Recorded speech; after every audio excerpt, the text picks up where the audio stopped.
queen to c7 now might just run into a hit with moves like rook to d7. If you step back, queen to a4, queen to c4, I think you just need to maneuver and improve.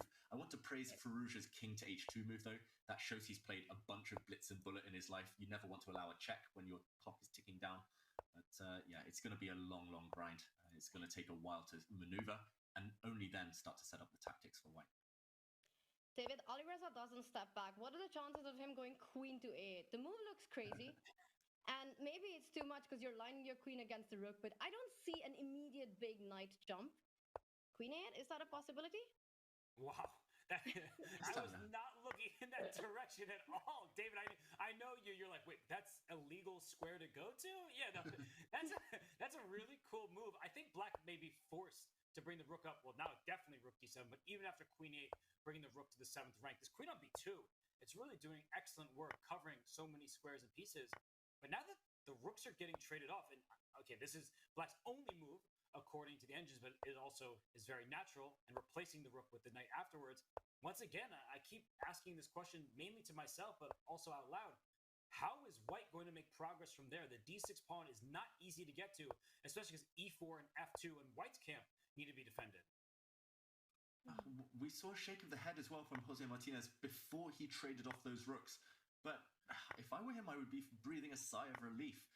He essentially traded off his own bad rook for white's very strong rook.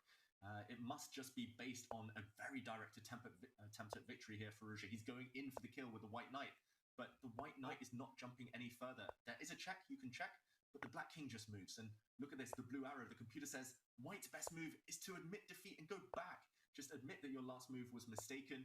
And failing and doing random things, you just assume that nothing's going to work. But Fedoseev never stopped calculating. He's kind of like the Undertaker. Now, he's coming back from the dead against Magnus Carlsen and now against Jan Nepomniachtchi.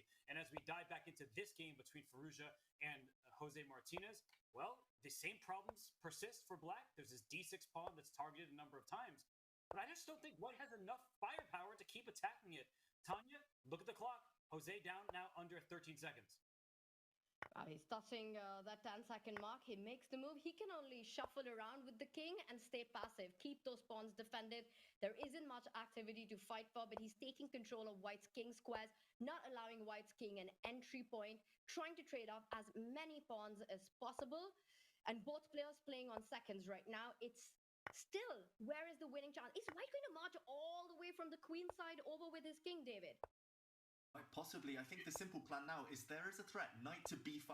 He's defended his central pawns with the white king, and the other 3 of his army are going to go for that backward pawn, the black d6 pawn. But Jose is fighting so tenaciously. He's trying to use his own knight to go for the white king, some checks, some hits on the white pawns.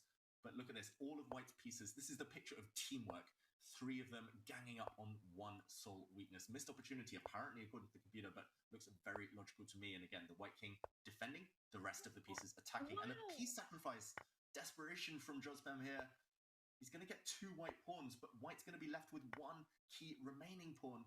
This one's over, Robert.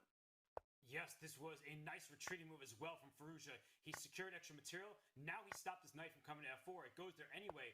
But this is a winning endgame at this stage for white. d5 is gone. You can't actually defend the pawn.